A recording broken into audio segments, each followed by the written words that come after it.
रात का तीसरा पहर था। बगदाद की फिजाओं में एक रहस्यमयी सुकून था। आसमान पर तारे चमक रहे थे और हवा में एक पाकीज़ा खुशबू फैली हुई थी। उम्मुल खैर अपने घर में नमाज अदा करने के बाद तस्बीह में मशगूल थीं।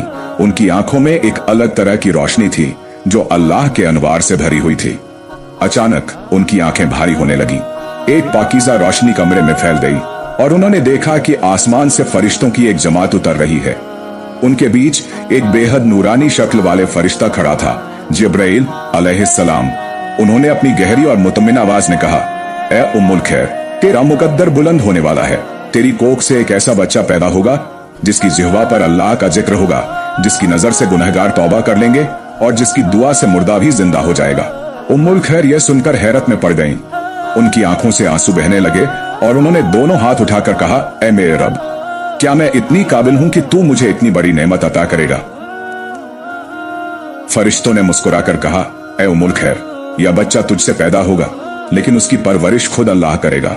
इतना कहकर फरिश्ते आसमान की तरफ लौट गए और उम्मुल खैर की आंखें खुल गईं। उनके दिल में एक अजीब सुकून था, लेकिन वह रात बहुत अजीब थी। बगदाद में एक नूरानी चमक महसूस की जा रही थी। उम्मुल खैर को अचानक महसूस हुआ कि उनके घर के आसपास एक पाकीज़ा रोशनी फैल रही है। तभी आधी रात को उन्होंने एक प्यारे और रोशन चेहरे वाले बच्चे को जन्म दिया। उस बच्चे के चेहरे से नूर टपक रहा था। वह कोई आम बच्चा नहीं था, वह हजरत अब्दुल कादिर जीलानी रहमतुल्लाह अलैहि थे। लेकिन यहाँ एक करिश्मा हुआ। जब बाकी बच्चे पैदा होते थे तो वे रोते थे, मगर जब हजरत अब्दुल कादिर जीलानी पैदा हुए तो उनकी जिह्वा से पहला लफ्ज निकला, अल्लाहु अकबर, ला इलाहा इल्लल्लाह। उम्मुल खैर और उनके रिश्तेदार यह देखकर दंग रह गए। यह पहली निशानी थी कि यह बच्चा अल्लाह का खास वली बनने वाला था। अगले ही दिन उम्मुल खैर ने देखा कि उनका बच्चा दिन के वक्त दूध नहीं पी रहा था। उन्होंने घबराकर अपने पड़ोस की औरतों को बुलाया और कहा, मेरा बेटा कुछ खा पी नहीं रहा। तभी एक बूढ़ी औरत ने कहा, आज रमजान का पहला दिन है, क्या मुमकिन है कि यह बच्चा रोजेदार हो? सब ये सुनकर चौंक गए। एक नवजात बच्चा रोजा कैसे रख सकता है? लेकिन जब चांद निकला और अफ्तार का वक्त आया, तब जाकर बच्चे ने दूध पिया।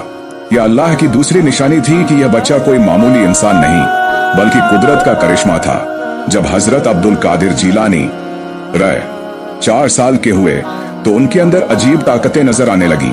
वह मस्जिद में बैठकर घंटों तक तिलावत करते। एक दिन वह अपने दोस्तों के साथ खेतों में खेल रहे थे। तभी एक बड़ा सांप उनके सामने आ गया। बच्चे डरकर भाग गए, लेकिन हजरत अब्दुल कादिर जीलानी अपनी जगह से नहीं हिले। उन्होंने सिर्फ सांप की तरफ देखा और अचानक सांप थरथराने लगा। कुछ ही पल में वह मरकर गिर पड़ा। बच्चों ने यह देखकर शोर मचा दिया। लोगों ने कहा, यह लड़का तो बहुत अजीब है, इसकी नजर में कोई ताकत है। एक रात उम्मुल खैर ने देखा कि उनका बेटा अपनी चारपाई से गायब था।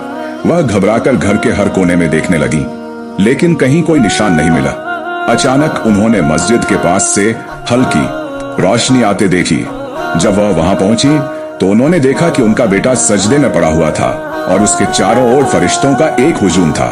उन्होंने जिब्राइल अलैहिस्सलाम को यह कहते सुना, ए अब्दुल कादिर, तुझे अल्लाह ने अपनी राह के लिए चुन लिया है। अब तुझे दुनिया की नहीं बल्कि रूहानी ताकतों की परवाह करनी होगी। उम्मुल खैर ने यह सुना और उनका दिल सुकून से भर गया। उन्हें अब यकीन हो गया था कि उनका बेटा इस दुनिया के लिए नहीं बल्कि अल्लाह की रहमतों को फैलाने के लिए आया है। बगदाद की रातें अक्सर हल्की हल्की हवा से महकती थीं, मगर उस रात कुछ अलग था। आसमान के सितारे भी जैसे किसी रहस्य को छुपाए हुए थे। सूफी, फकीर और इबादत करने वाले लोग इस वक्त तहज्जुद में मशगूल होते, लेकिन दूर कहीं गुनाहों की गहरी खाई में लिपटे हुए लोग भी थे। उनकी रातें शराब, खून और लूटमार से भरी होती। अल्लाह के फरिश्ते आसमान से ये सब देख रहे थे। जिब्राइल अलैहिस्सलाम फरमाइश कर रहे थे, ए अल्लाह, यह तेरा वली आज तुझ पर भरोसे की सबसे बड़ी परीक्षा से गुजरेगा। अल्लाह ने फरमाया, वह मेरा वली है, उसे सिर्फ मेरी मदद की जरूरत है। देखो कैसे वह गुनाहगारों के दिल बदलता है। रात के सन्नाटे में हल्की हवा बह रही थी। बगदाद की सरजमीन दूर थी, लेकिन आंखों में एक नया जहान बसाए। हजरत अब्दुल कादिर जिलानी अपनी माँ के आंगन में खड़े थे। उनकी माँ की आंखों में आंसू थे, लेकिन उनमें यकीन और दुआओं की रोशनी झलक रही। उनकी माँ उन्हें बगदाद भेज रही थी इल्म हासिल करने के लिए। उनकी माँ ने कहा, बेटे, ये 40 अशरफियां तुम्हारी अमानत हैं। इन्हें अपने कुर्ते की बाह में सी लिया है। लेकिन याद रखना, कभी झूठ मत बोलना, सच का दामन कभी मत छोड़ना, चाहे कैसी भी मुश्किल क्यों ना आ जाए। हजरत अब्दुल कादिर जिलानी ने सिर झुका लिया और अपनी माँ के हाथों को चूमकर सफर के लिए निकल पड़े। उनका काफिला बगदाद की तरफ रवाना हुआ, जहां उन्हें इल्म हासिल करना था। मगर इस सफर में जो कुछ होने वाला था उसका अंदाजा किसी को नहीं था। 3 दिन की मुसाफिर के बाद काफिला एक घने जंगल में दाखिल हुआ। यह जंगल रहस्यमयी था। ऊंचे ऊंचे दरख्त, दूर दूर तक फैली घास और हर तरफ अजीब सी खामोशी थी। रात के अंधेरे में झींगुरों की आवाज और दूर कहीं भेड़ियों की गुर्राहट सुनाई दे रही थी।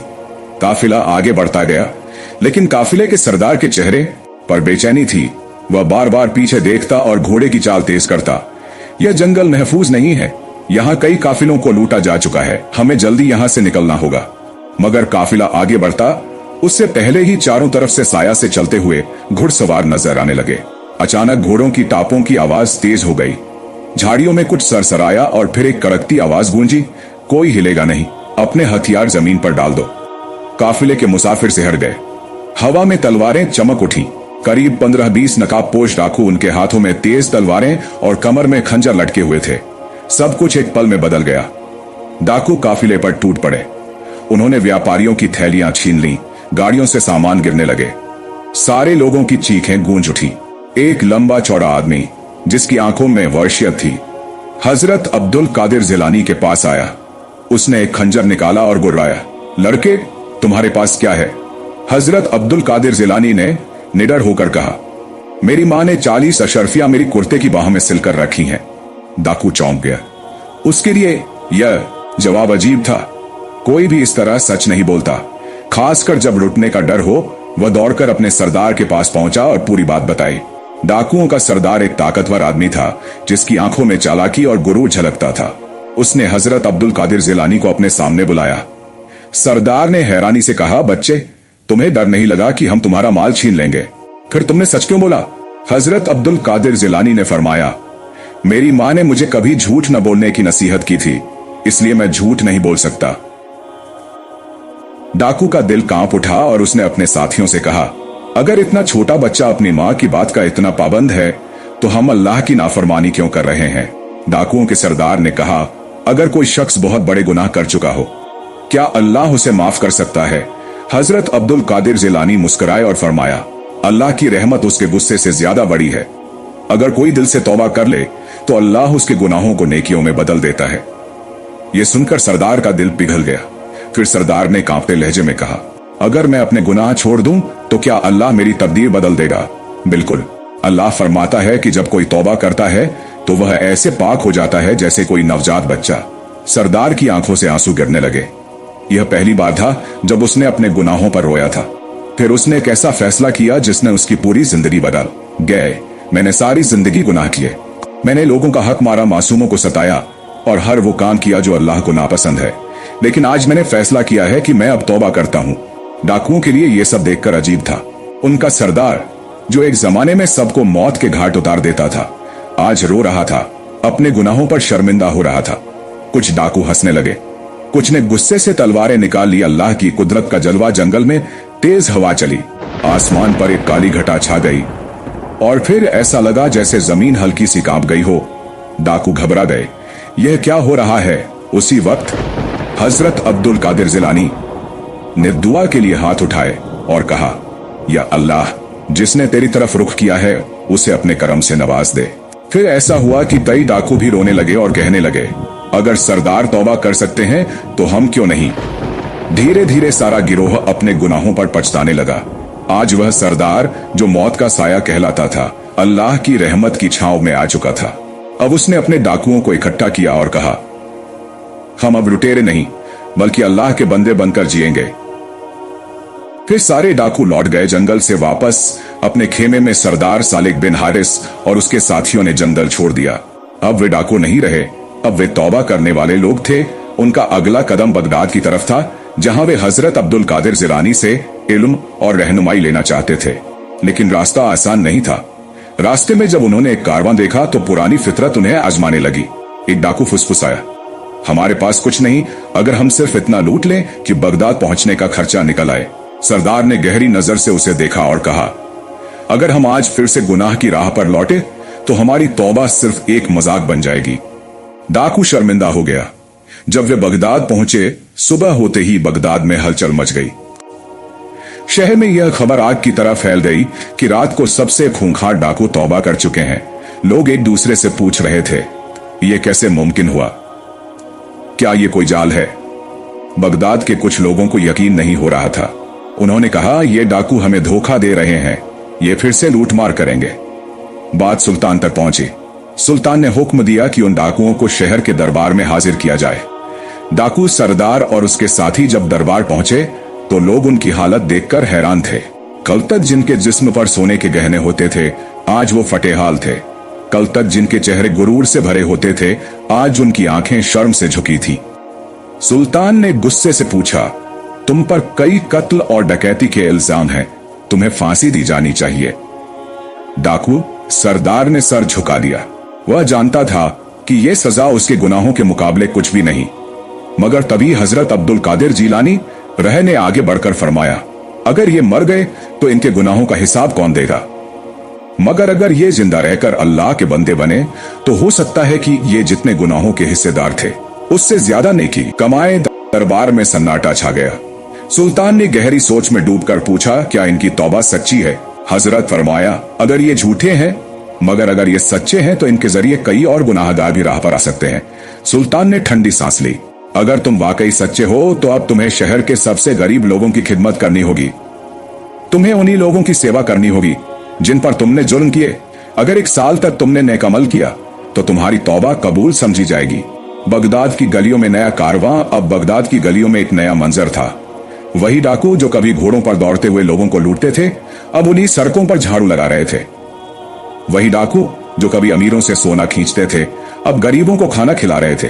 डाकू सरदार हर सुबह सबसे पहले हजरत के पास आता और कहता, मुझे अब भी लगता है कि मैं काबिल नहीं हूं, मेरी तौबा कबूल होगी या नहीं? हजरत अब्दुल कादिर मुस्कुराकर फरमाते, अगर दिल में खौफ है तो समझो कि अल्लाह ने तौबा कबूल कर ली। गुनहगार वो नहीं होता जो गुनाह करे, बल्कि वो होता है जो गुनाह करे, बल्कि वो होता है जो गुनाह करके भी। मगर एक रात एक और इम्तिहान अभी पूरा नहीं हुआ था। एक रात जब वह शहर की एक तंग गली में गरीबों को खाना बांट रहा था तो अचानक उसके सामने एक परछाई आई। यह परछाई कोई और नहीं बल्कि उसका पुराना साथी था, वह साथी जिसने तौबा नहीं की थी। तू हमें छोड़कर यहाँ क्या कर रहा है? उसने सरदार की तरफ देखा। सरदार ने कहा, मैं अब लुटेरा नहीं रहा, मैं अल्लाह का बंदा बन गया हूँ।